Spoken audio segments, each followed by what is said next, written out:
Welcome back. Rana साहब, आपने फरमाया, आपने कहा जी कि अब पॉलिटिकल पार्टीज का आपने फिर बता दिया, आपने कहा जी अगर वो चाहते हैं हम कैंपेन करें, वो चाहते हैं कि जी हमारे आईनी हक है हमारा, हम कैंपेन करते हैं, वो बात हम बाद में करेंगे। मुझे अभी तक वो सवाल का जवाब नहीं मिला। आपने पॉलिटिकल पार्टीज कहा था, मुझे नाम चाहिए। वो जो भी पार्टीज इलेक्शन में हिस्सा ले रही थी, और वो तो नहीं, शेख रशीद साहब डिस्टेबलाइज कर सकते थे, और कोई पार्टी अगर शेख रशीद साहब के मतलब पीपल्स पार्टी डिस्टेबलाइज कर सकती थी, तहरीक इंसाफ अगर कैंडिडेट लाती वो डिस्टेबलाइज कर सकती थी। जो भी यानी उन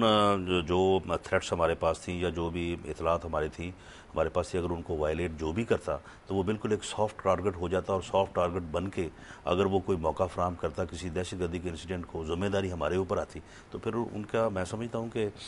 हमारा ये कहना हक में हम हक बजानब थे कि ये लोग सारी चीज़ों को मद्देनज़र रखते हुए, समझते हुए कि इस वक्त हालात ये हैं, इसके बावजूद सिर्फ हमें एक यानी एक स्पेसिफिक एस्पेक्ट के ऊपर टारगेट करने के लिए जो है ना ये कर नहीं, ये इलेक्शन हमने करवाने हैं। तो आपको लग रहा था कि आप टारगेट करना चाह रहे हैं। अच्छा, मुझे ये बताइए, आपने जितने भी स्टेक होल्डर्स जो पार्टीज हिस्सा लेना चाह रही हैं, XYZ, शेख रशीद साहब हो गए, पाकिस्तान पीपल्स पार्टी अगर वो कैंडिडेट लाना चाह रही हैं, पंजाब से जो भी है, आपने कभी उनसे बात की है बैठकर ऐसे राउंड टेबल कॉन्फ्रेंस के जी आप कोड ऑफ कंडक्ट सेट कर लें, जो गिवन हालात हैं उनमें आप इस तरह इलेक्शन हम करा सकते हैं? हमारे पास ऐसा कोई इख्तियार नहीं था, हमारे पास इलेक्शन को मुलतवी करने का या उनको जो रूल्स और लॉ में जो उनको हकूक हासिल हैं एक कैंडिडेट को, हमारे पास तो कोई इख्तियार नहीं है कि हम उनको कहें कि जी आप जलसा नहीं कर सकते, आप जुलूस नहीं कर सकते, आप तकरीर नहीं कर सकते। आप रोके ना, आप उन्हें बताएं जी कि ये हालात है, मुल्क तो उनका भी है ना, सूबा तो उनका भी है, अगर उन्हें मालूम है कि थ्रेट है तो वो आपके साथ बैठकर कोई स्ट्रेटजी डिवाइस नहीं कर सकते? नहीं, उसका एक प्रॉपर फॉर्म यही था। कोर्ट जो है अगर वो कहती कि जी नहीं हमने इजाज़त देनी है, लेकिन हम आप इलेक्शन जो है इन पैरामीटर्स के अंदर रह के लड़ेंगे, तो वो एक लॉ बन जाता। लेकिन अगर हम अपने तौर पे लॉ बना देते, उन्होंने कहना था कि नहीं जनाब आपने अपने कैंडिडेट को तो कल एक जुलूस में ले आए फलां जगह से फलां जगह, यानी वो एक ऐसी कॉम्प्लिकेशन होती जो हमारे कंट्रोल में। आपके जो वकील थे जिन्होंने कोर्ट में आपकी तरफ से पेश हो रहे थे पंजाब गवर्नमेंट की तरफ से, उन्होंने क्या ये बात आर्ग्यू की कोर्ट के अंदर जी कि एक कोड ऑफ कंडक्ट सेट कर लें, गिवन हालात में ऐसे इलेक्शन हो सकते हैं? देखें, पंजाब गवर्नमेंट को रिप्रेजेंट कर रहे थे ना, आपकी reservation as a law minister उनको मालूम थी। देखें, उसमें बात यह है कि अगर अदालत जो है वो कोड ऑफ कंडक्ट बनाती और उसके मुताबिक इलेक्शन करवाती तो हम बिल्कुल उसके लिए तैयार थे, लेकिन हमारी ऑब्जर्वेशन या हमारी सोच यही थी कि फिल वक्त जो है ये इलेक्शन नहीं होने चाहिए। आपकी सोच ये थी। राना साहब, अगर कोई कैंडिडेट जो कि हिस्सा लेना चाह रहा था, जैसे शेख रशीद साहब, वो ऑन रिकॉर्ड मीडिया के ऊपर आकर ये कमिट कर देते हैं और आपके साथ बैठकर ही कर देते हैं कि जी वो कोई कैंपेन नहीं करेंगे, आप इसको तस्लीम कर लेते हैं जी कि पंजाब हुकूमत का जो स्टांस है वो जस्टिफाई भी हो गया है कि ठीक है जी वाकई खतरा है, शेख रशीद साहब मान गए हैं, वो कहते हैं कि मैं कैंपेन नहीं करूंगा, आप इसको एज अ प्रेसिडेंट ले जाकर दूसरे कैंडिडेट से बात तो कर सकते हैं कि जी ना कैंपेन करें, इस तरह इलेक्शन कंटेस्ट करें? देखें, बात यह है कि अगर कैंपेन नहीं होगी तो फिर इलेक्शन किस चीज़ का होगा? नहीं, लोग जानते हैं ना जी, लोग जैसे आपको जानते हैं, अब नवाज शरीफ साहब को किसी कैंपेन की जरूरत है? लेकिन इसके बावजूद भी इतने पॉपुलर लीडर को किसी को जरूरत है? लोगों का मुतालबा होता है, लोगों का मुतालबा होता है कि जी आप अब देखें, कल हम गए थे नवाबशाह, तो वहाँ पे लोग इतना ज़बरदस्त उनका मुतालबा था, बल्कि नाराज़गी था कि जी आप क्यों नहीं आ रहे सिंध में। लोगों का मुतालबा होता है, लोग सिक्योरिटी रीजन के ऊपर वो नहीं कम्प्रोमाइज करते। खुद फरमा रहे होते हैं, आपने खुद फरमाया एक जगह पर,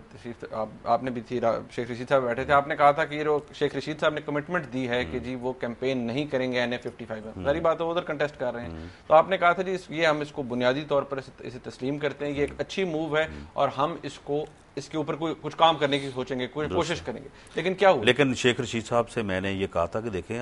आप लोगों ने जो है वहाँ पे कंटेस्ट कर रहे हैं, आप कंटेस्ट कर रहे हैं, जमात इस्लामी के हाफिज सलमान साहब कंटेस्ट कर रहे हैं, दूसरे एक दो कंटेस्ट कर रहे हैं, तो आप जाके कोर्ट में ये कमिटमेंट दें कि जी हम सिर्फ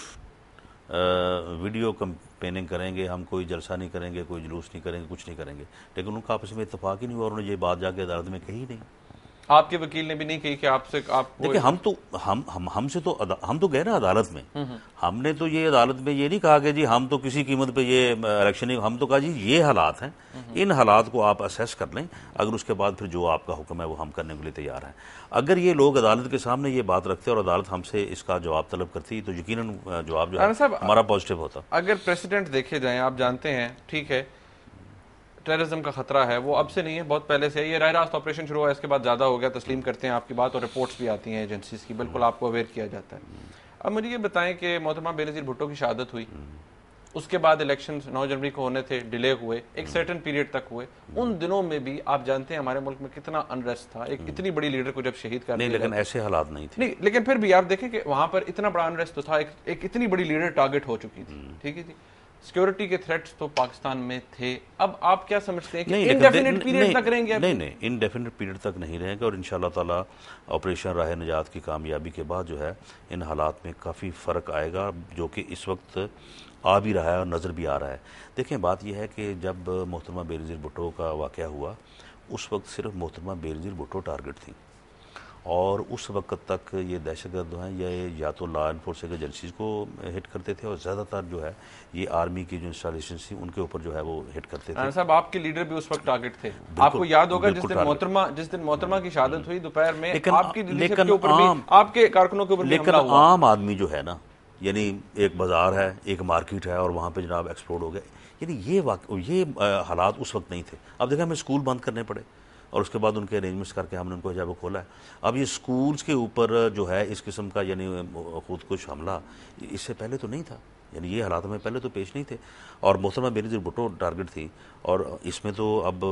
कोई दूसरी राय नहीं है। आपकी पार्टी के वर्कर्स भी उस दिन हुए ना, उनके ऊपर भी अटैक हुआ उसी 27 दिसंबर को हुआ। बिल्कुल थे, लेकिन इसमें तो कोई शक नहीं है कि मोहतरमा बेनज़ीर भुट्टो के साथ जो लोग गाड़ी के अंदर बैठे थे वो तो सभी महफूज रहे ना। अगर मोहतरमा उस वक्त